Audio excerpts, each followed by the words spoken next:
Hello, everybody. Thank you for joining me this evening for our next class on Deuteronomy. We're in the book of Deuteronomy. We're in chapter 1, and this is our first foray into the text of the book. We had an introductory class last week, and so here we are now. As you can see, I'm still not in the auditorium. And that's not to say necessarily that we haven't got the camera in the auditorium fixed yet. We might have.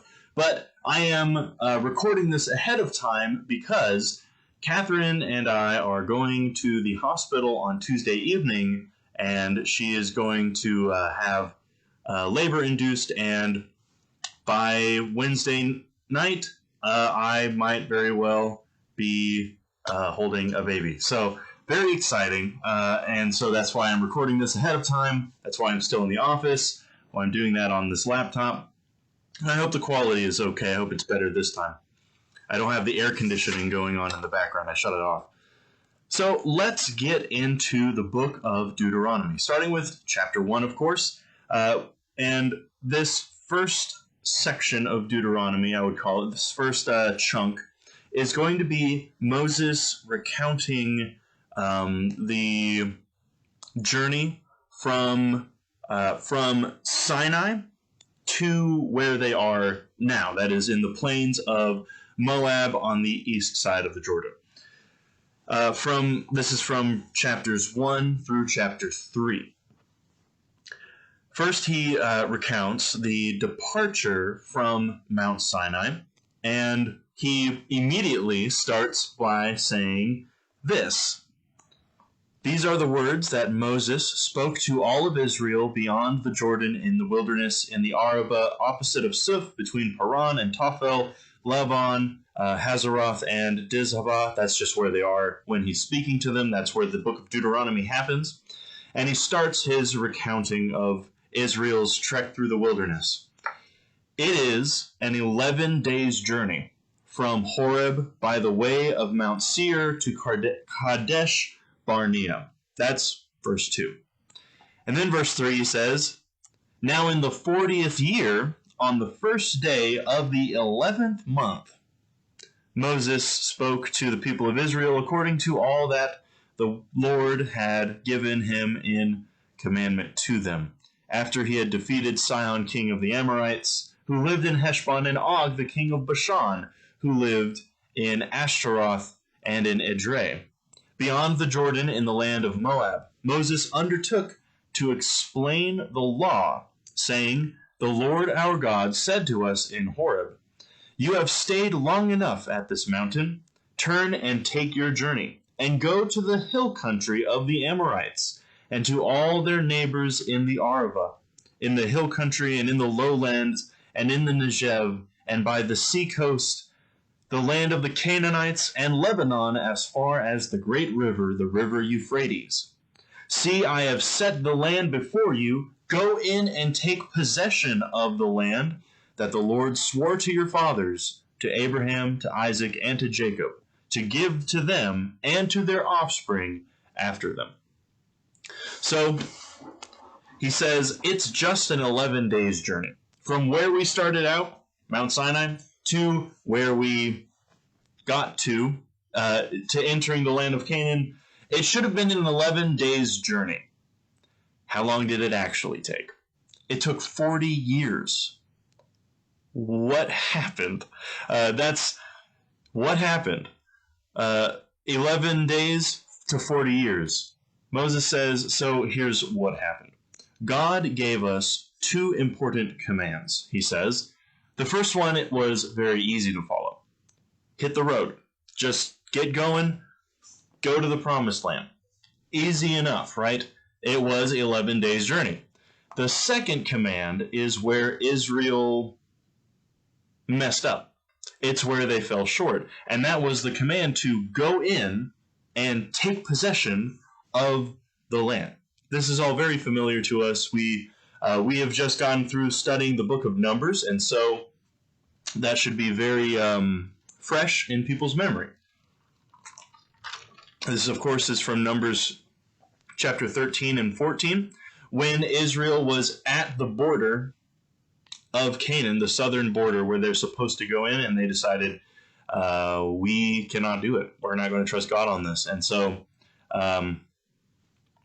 they had to wander in the wilderness for 40 years. That's how it took 40 years. It wasn't because God is a really bad guide or anything like that. It's because the people were really faithless people. They didn't trust in God. But anyway, I get ahead of myself. We will get to that part of his recounting of the journey soon.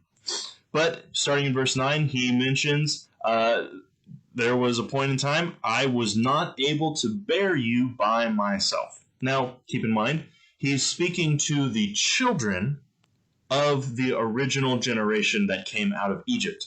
So when he says, I was not able to bear you by myself, he's talking about that generation that was taken by the hand by the Lord out of Egypt. They saw the 10 plagues. They saw the Red Sea being parted. They saw the manna from heaven and the water from the rock, and all of these miracles that God did on their behalf so that they could have freedom, they could thrive, they could be protected, they could have everything they needed to get to the promised land.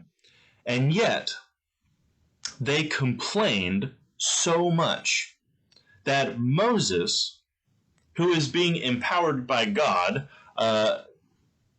says, I couldn't do it. I couldn't bear you guys by myself. And so the Lord their God, the Lord told him to gather some of the elders, 70 of them, and appoint them to oversee certain amounts of the people. And so God gave him pretty much assistance, really. He gave Moses assistants whom he could delegate the leadership to, so that he was not having to deal with every complaint that the people of Israel came to him with. First, they would go to the elders, and if the elders over I forgot what the delegations were, it was like probably thousands, hundreds, and tens or something like that. But if the elder over the 10 couldn't come to a decision, he wasn't, wise enough, he would bring it to the elder of the 100. And if he couldn't, then they would bring it to the elder of the 1,000. And if they couldn't, then they would bring it to Moses. And so Moses would only be having to deal with the really difficult cases. He wouldn't have to be dealing with every single complaint. So he said, I could not bear you guys on my own. The people just complained so much. Also, they were so numerous. The Lord their God had multiplied them. And behold, he says in verse 10, you are today as numerous as the stars of heaven. Of course, that is referring to the promise that God made to Abraham and to Isaac and to Jacob, that their descendants would become as numerous as he uses 10. He uses two different ways of illustrating it. He uses the sand on the seashore, so that if someone could number the sand, all the grains of sand, then someone could number their descendants. But he also says they will be as numerous as the stars in the night sky, so that if someone could actually number all of the stars, then one could number all of Abraham's descendants. Of course, the idea is no one can number them. That's too many. So that's a lot of descendants. And Moses points out that promise has been fulfilled today, and I guess I'm dealing with it.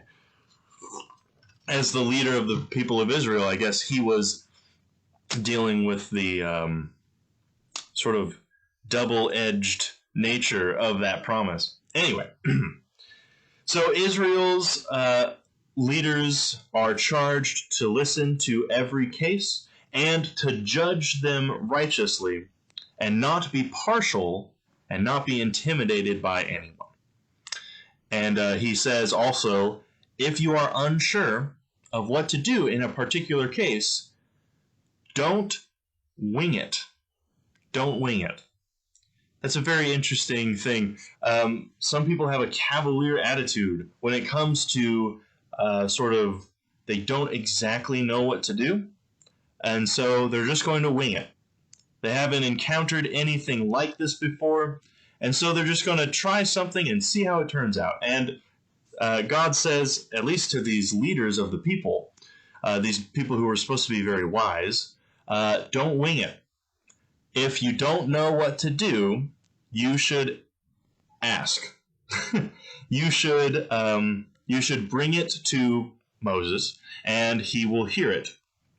And so, when we don't know what to do in a particular situation, we might not have all the knowledge. We might be ignorant of what to do. What are we supposed to do?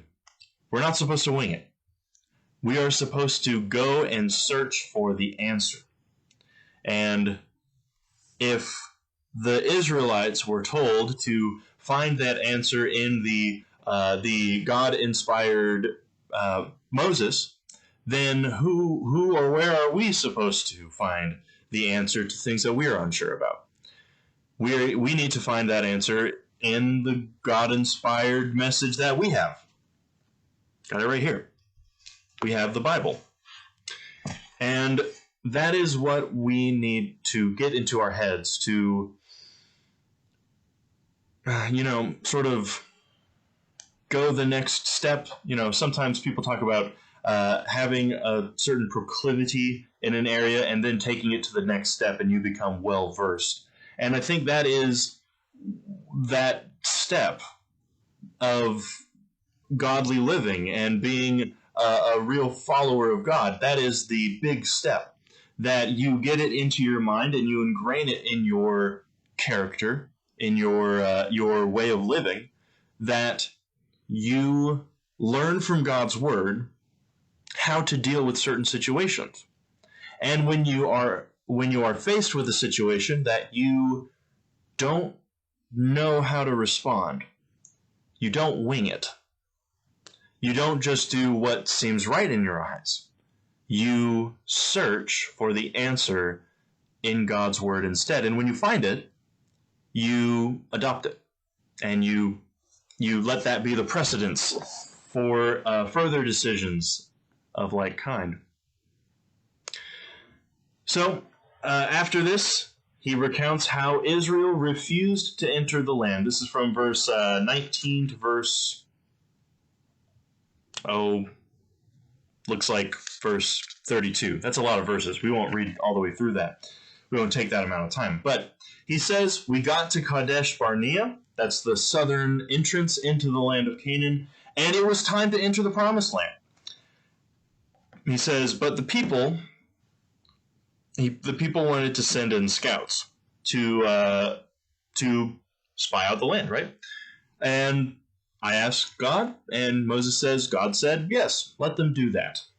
And so we sent in the scouts, and the scouts came back, and they said, it is an exceedingly good land. But, Moses says, you wouldn't go in. It was exceedingly good, but you just wouldn't go in. Instead, he says, Israel rebelled because they had fear that outweighed their trust in God. I keep looking over here because I got my notes over here. They had fear that outweighed their trust in God. And another word for trust is the word faith.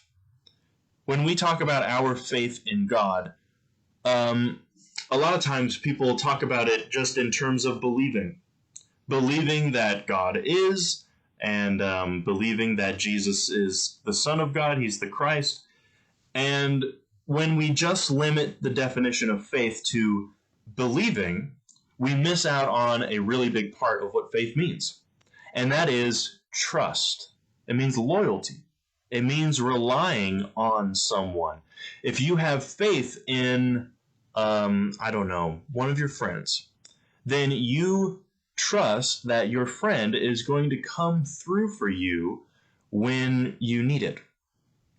And that is exactly what the faith in God means, that we believe, we trust, like we believe that God is, we believe the truth about who Jesus is, but we also believe and we trust that God is going to come through for us when we need it. And our faith in God, a big part of it is that we believe that God rewards those who diligently seek him. Hebrews chapter 11, verse 6, right? If one is to please God, he must first believe that God exists and believe that he rewards those who diligently seek him. And so when we are faced with trials, temptation, persecution, the option between suffer the penalty for believing in God and trusting in God, or abandon God and not suffer harm, that is where the definition of faith really comes in. Because faith means trust. And if we trust God, we trust his promises, we trust that he will reward us if we seek him diligently in this life, then we are going to trust that even if we lose our life for the sake of our faith in God, then he will still reward us for it. And we will be delivered in the end. A lot of people have the idea that this world is all it is, and so if you lose your life, it is like the worst thing possible that can happen to you.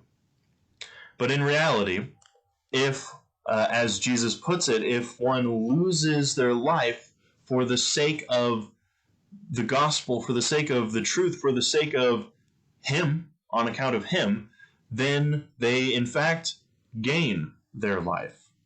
That's not to warrant people to like go out to, I don't know, crusades. You know, the Catholic Church had a bunch of people go out on crusades against Islam, and they said, if you die, then you just go to heaven because you're on a crusade. That's not what Jesus is talking about. He is talking about that we should not be afraid to maintain our faith in God, even if we are in danger, even if we're in danger of dying.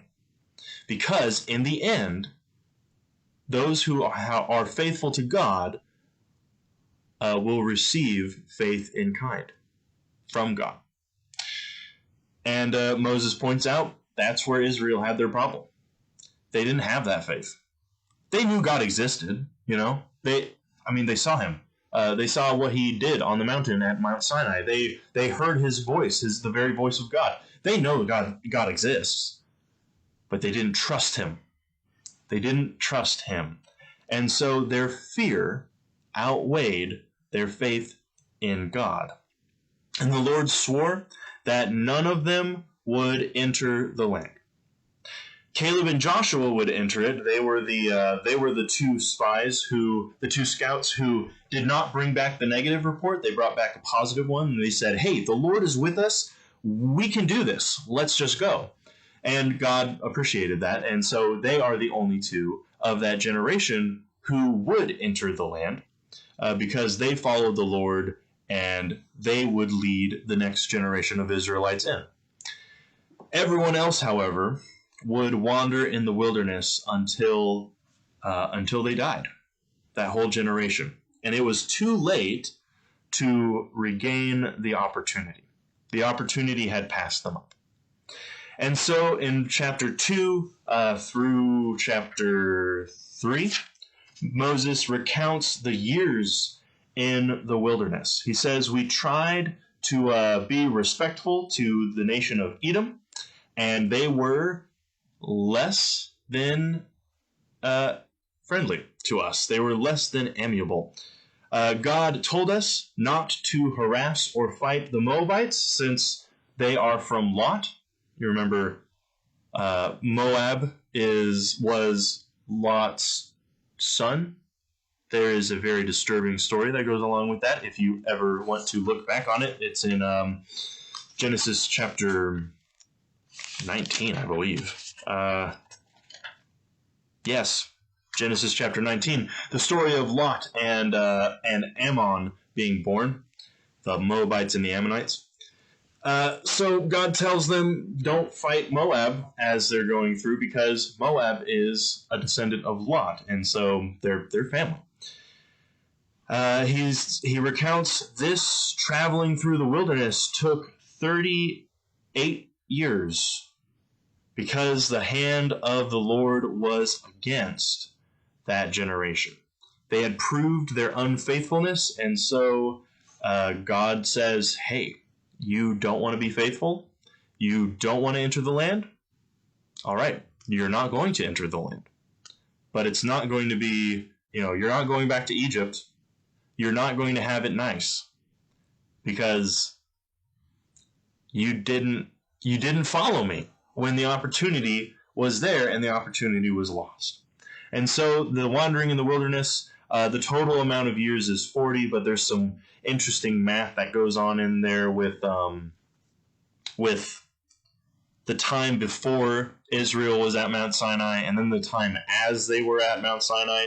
So the time from Mount Sinai to the plains of Moab is 38 years. It's a little interesting math. And then he says, once that generation was gone, it was time to begin our approach to the promised land. And God led us toward the Amorites to start, clearing them out. And so we have this, the recounting of how God delivered into their hands kings, not just, hodgepodge of different tribal peoples, but actual kings of actual cities. So Israel, which was a nation of herdsmen, were they were conquering kingdoms, cities, city-states, which in the ancient world, it's like that would have been crazy. They must be so strong, right? Kind of thing. So the first to go was King Sihon. He was the king of Heshbon, I believe. Yes, King Sihon, the king of Heshbon. And they approached him peacefully. They said, hey, we want to pass through your land. We won't trample anything. We'll travel along the highway. If we have to find food and water, we'll pay for it, right? So they want to be very nice to this king of Heshbon, King Sihon. And instead, he comes out and tries to fight them. So we fought them, Moses says, and we won. Verse 34, we captured all his cities at that time and devoted to destruction every city, men, women, and children. We left no survivors. And he says in verse 36, from Aror, say that 5 times fast, from Aror, which is on the edge of the valley of the Arnon, and from the city that is in the valley as far as Gilead. There was not a city too high for us, for the Lord our God gave all of them into our hands. So they were unstoppable. Not because they were necessarily strong. We're going to see that later in Deuteronomy. God says, hey, I didn't choose you because you were strong. I didn't choose you because you were righteous. And I'm not delivering all these people into your hand because you're so great. But it's because the Lord is with them, and the Lord is going to accomplish his own purposes through Israel, that they are taking this land. So he says, we fought the king Sihon, the king of Heshbon, and we won handedly. And then, of course, after that, King Og came up against them. He also wanted to fight, but God said, do not fear them or him. For I have given him, this is chapter 3, verse 2, for I have given him and all of his people in his land into your hand. And you are going to do to them just as you did to Sihon, the king of the Amorites, who lived in Heshbon. So Moses said, we won handedly. The Lord gave them into our hands, and it also mentions Og was 9 feet tall, or 9 cubits tall, by the way. A cubit is longer than a foot. So how tall is that? A cubit is something like 18 inches, which is a foot and a half. So Og was more than 12 feet tall. We talk about Goliath being about 9 feet tall. Og was over 12 feet tall. And you better believe that someone who is that big is not just sitting on the throne all day. He's a kind of king that is going to be like fighting. So they defeated King Og, who is invariably a giant. He's one of those giants that the Bible mentions.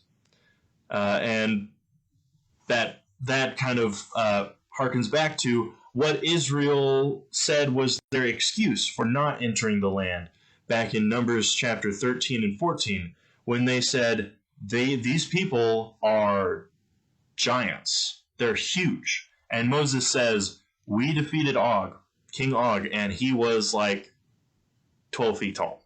So we came up against giants and we slew some giants. With God with us, it was as if it was nothing. There was no city too tall for us. And so after this, Reuben, Gad, and the half-tribe of Manasseh settled in the land that it was east of the Jordan. That's the land where those people once lived. Also, they fought the Moabites and the Midianites. That was back in the book of Numbers, you remember. He doesn't mention that here, which is interesting. He doesn't mention we fought the Moabites and we fought the Midianites because they wouldn't leave us alone.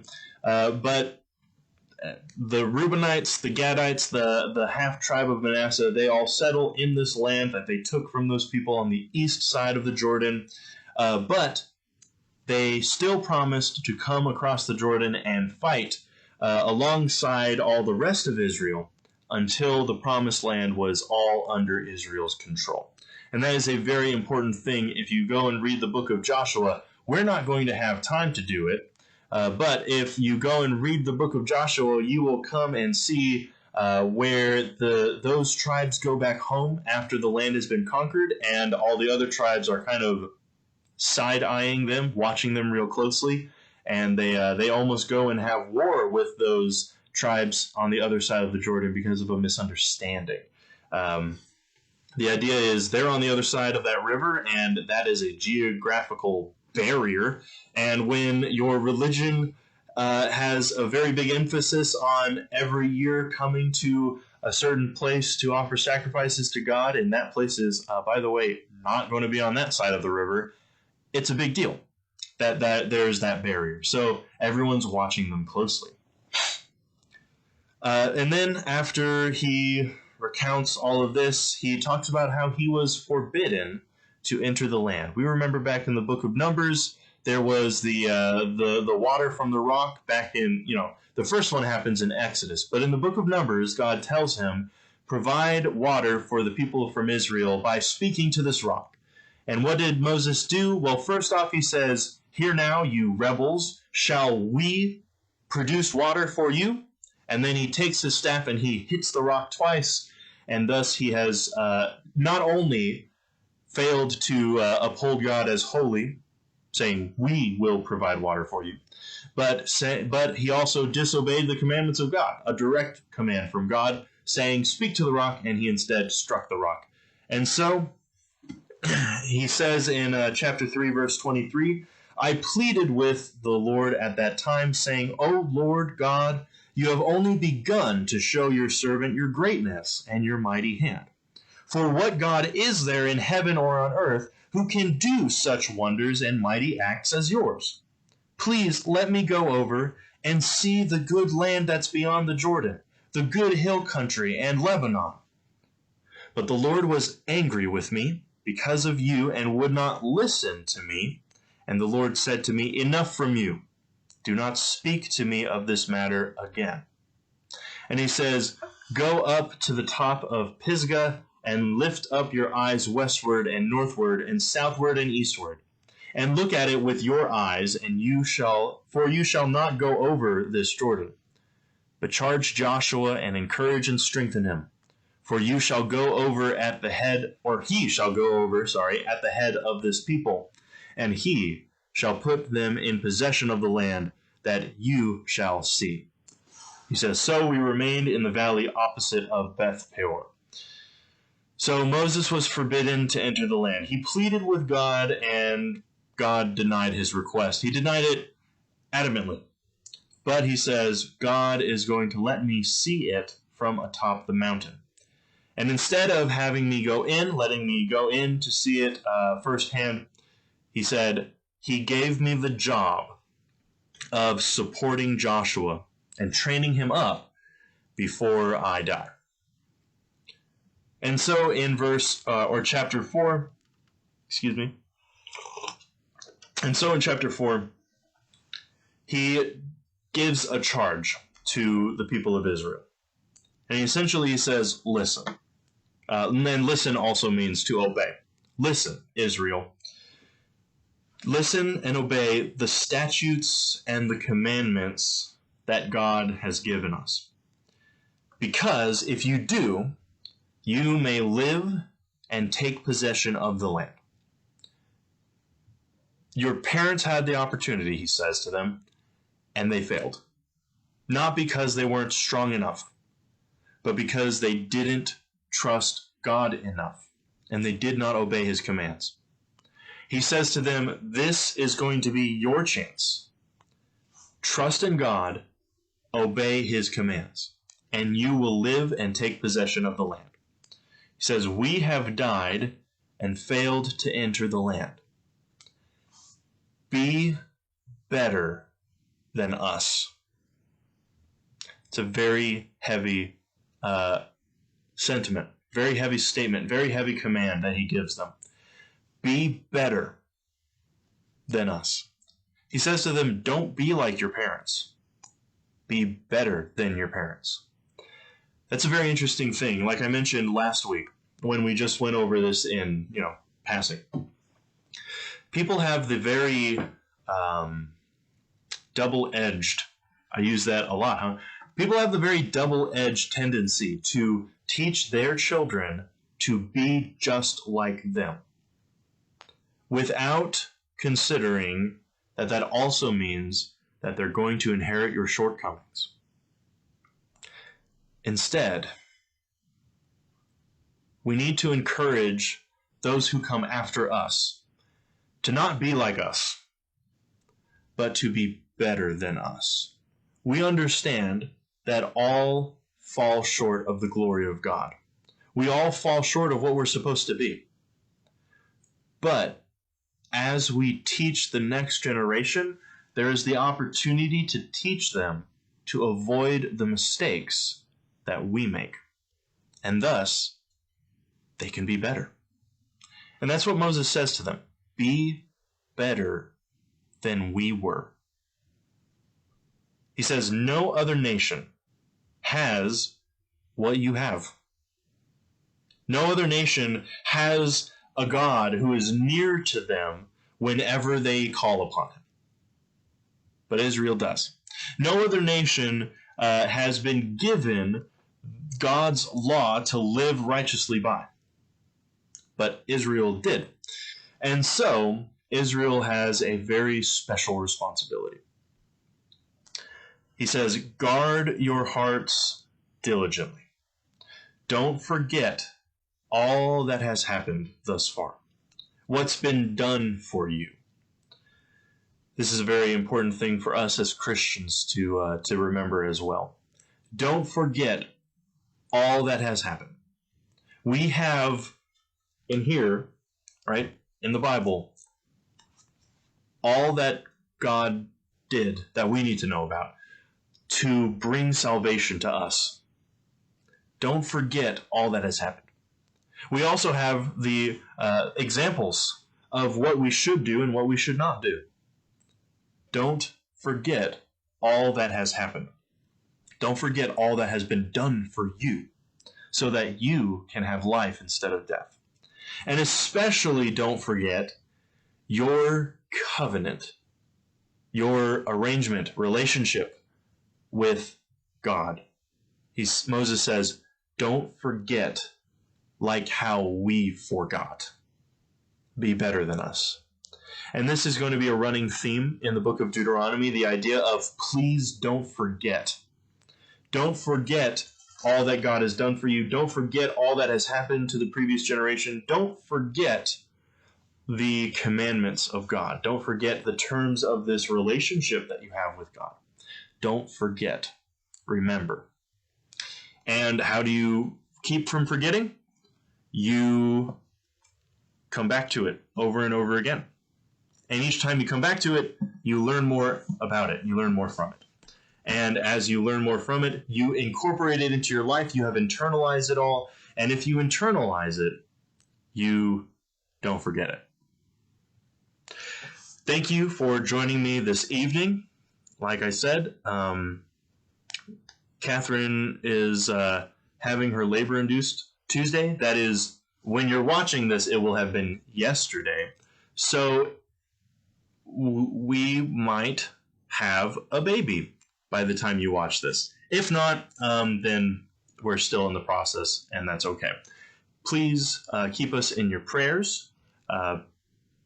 It's very nerve-wracking, the situation that we're in. And God bless you all. Have a good night.